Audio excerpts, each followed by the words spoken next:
The headline was a shock: Canada defies U.S. trade demands. Newsrooms buzzed with disbelief as the story broke, sending ripples through political circles and financial markets alike. In the U.S. Trade Representative's office, disbelief reigned. The air was thick with tension as staff tried to process the unexpected turn of events. Aides whispered anxiously. Senior officials stared at briefing documents, stunned. The usual confidence had evaporated, replaced by uncertainty and concern. The American playbook had failed. Canada wasn't just resisting, it was winning. The strategies that once guaranteed results now seemed powerless. What was meant to be a quick show of U.S. strength had become a diplomatic quagmire. Meetings grew heated, and consensus slipped further away. Months earlier, Washington was confident. Bigger economy, stronger military, history on its side. The city's power brokers believed their leverage was unassailable. The assumption? Canada would fold under pressure. Few doubted that American demands would be met swiftly. Instead, Canada countered with calm legal precision. Their negotiators were unflappable, methodically building their case.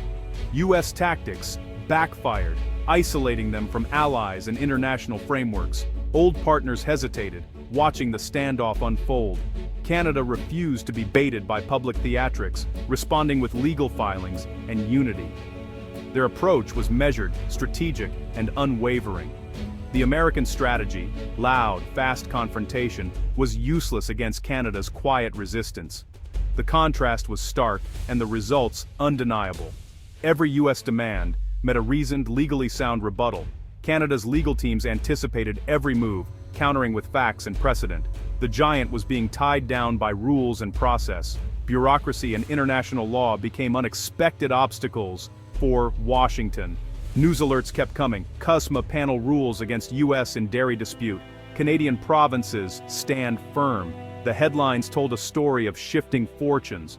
For the first time in a generation, the relationship wasn't defined by American terms. Canada was setting the pace, and the world took notice. The power dynamic was shifting. The balance that once favored Washington now leaned northward. The silence in Washington was the sound of a new reality. Behind closed doors, officials grappled with the implications. The U.S. had expected quick capitulation. Their playbook was built on past victories and overwhelming force. Instead, it got a lesson in modern diplomacy from a neighbor it underestimated. The game had changed, and the old rules no longer applied. Washington was struggling to learn the new rules. The learning curve was steep, and the stakes were higher than ever. Canada's quiet defiance had rewritten the script. The world was watching, and Washington was left to reckon with a transformed landscape. CUSMA, the successor to NAFTA, was meant to cement U.S. dominance in North American trade. It was hailed as a new era, a deal that would secure American interests and set the rules for the continent's economic future. Washington saw it as a powerful tool for leverage, packed with provisions that seemed to overwhelmingly favor American priorities. U.S. officials believed they had crafted an agreement that would keep their northern neighbors in check. But the U.S. misunderstood the agreement's true power. Beneath the surface, the deal contained mechanisms that would soon surprise even its architects. While Americans saw CUSMA as a weapon to enforce their will, Canada saw it as a rule book, a set of guidelines that could be used to ensure fairness and accountability. Dispute panels, fought for by Canada during tough negotiations, became the heart of the deal, offering a neutral ground for settling disagreements. Canada knew it couldn't win a battle of economic might, but it could win on legal grounds. Armed with skilled lawyers and a deep understanding of the agreement, Canada was ready for a different kind of fight. The U.S. launched disputes, targeting dairy, digital content and provincial regulations, expecting Canada to cave under pressure and concede to American demands. Instead, Canada invoked the treaty's legal mechanisms, refusing to negotiate under duress. They stood firm, relying on the very rules the U.S. thought would work in their favor. The battleground shifted from politics to law, from backroom deals to formal hearings and legal arguments. The U.S. was caught off guard as Canada used the agreement as a shield, turning the tables and forcing Washington to play by the rules. Legal arguments replaced political pressure. The courtroom became the new arena for North American trade disputes. The odds, once stacked against Canada, were suddenly even. The legal playing field offered a chance for both sides to be heard. The foundation of North American trade was being tested as never before, with every shipment and every regulation under scrutiny. The U.S. found itself fighting on unfamiliar ground, forced to defend its actions before impartial panels. Canada's legal strategy was working. Each small victory built confidence and shifted momentum northward. The rules were no longer written in Washington. For the first time, Canada was helping to hold the pen. At the center of Canada's trade strategy stood Greer, the chief trade counsel whose influence shaped every major decision. Greer wasn't a politician, he was a master strategist, someone who believed deeply in the power of process and precision. While Washington made headlines with bold statements and political theater, Greer quietly built airtight legal cases behind the scenes. His guiding mantra was simple but powerful: the law is our leverage, and he lived by it every day. Greer's approach rested on three unshakable pillars: law, unity, and reframing the debate to Canada's advantage. Every Canadian move was meticulously grounded in the text of CUSMA, ensuring no step was left to chance. His team pored over every clause, crafting arguments that international panels simply couldn't ignore or dismiss. Greer kept Canada unified, denying the US any cracks to exploit, and making sure everyone spoke with one voice. He coordinated closely with provinces, industry leaders, and labor groups, presenting a truly solid and united front. Most brilliantly, Greer reframed the issues at stake, shifting the conversation in Canada's favor. Dairy wasn't just about protectionism, it was about food security, supporting rural communities, and preserving a way of life. Digital content wasn't about blocking US companies, it was about protecting Canada's cultural sovereignty and identity. This powerful narrative shift resonated deeply with Canadians and caught the attention of international observers. The conflict became about defending core Canadian values, not just about trade or economics. In the end, Greer's strategy turned the US's own agreement against them, showcasing a true masterclass in negotiation. Two issues defined Canada's new approach: dairy and digital content. The US called Canada's dairy system protectionist, demanding access for American farmers. This time, Canada defended its system as essential for food security and rural livelihoods. The debate shifted.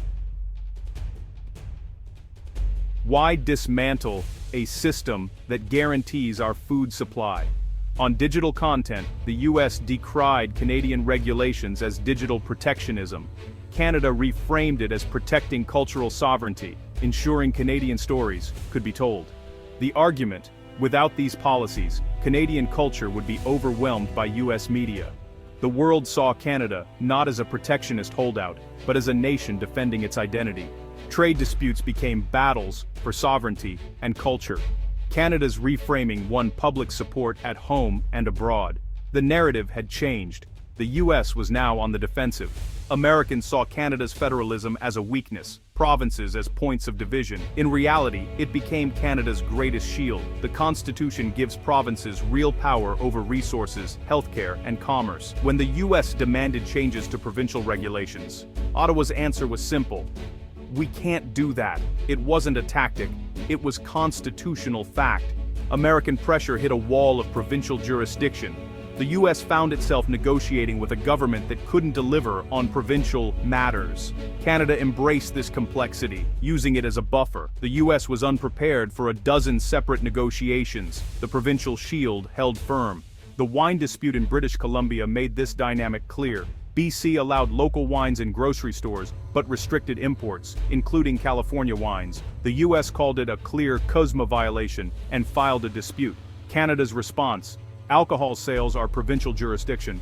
Ottawa couldn't force BC to change its laws. The US won the argument on trade principles, but had no one to enforce the victory.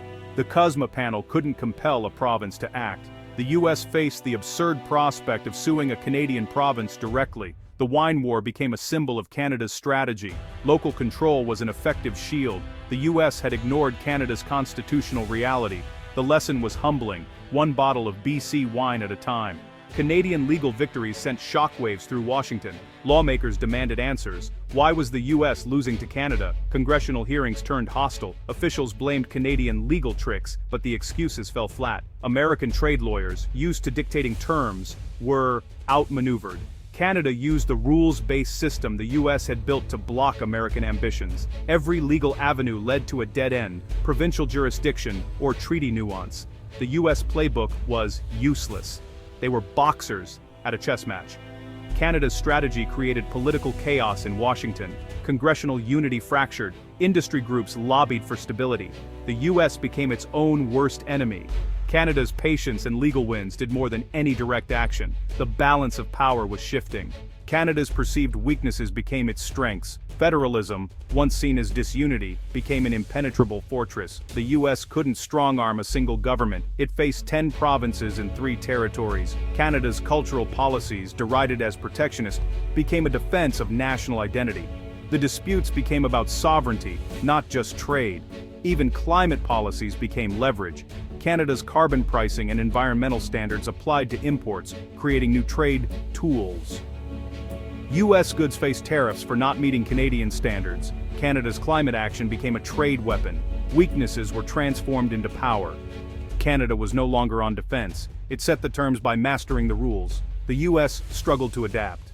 The 2026 CUSMA review looms as a moment of reckoning. Washington once saw it as a formality. Now, the tables have turned. Canada approaches as an equal with real leverage and a record of legal victories. The US must prove the agreement works for all.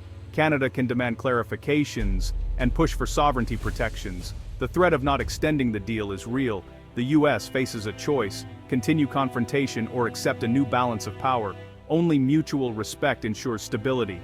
The world is watching. Greer's strategy has rewritten the playbook for middle powers. It's a lesson in law over force, patience over aggression, unity over division. The era of automatic compliance is over. A new era of negotiation between equals has begun.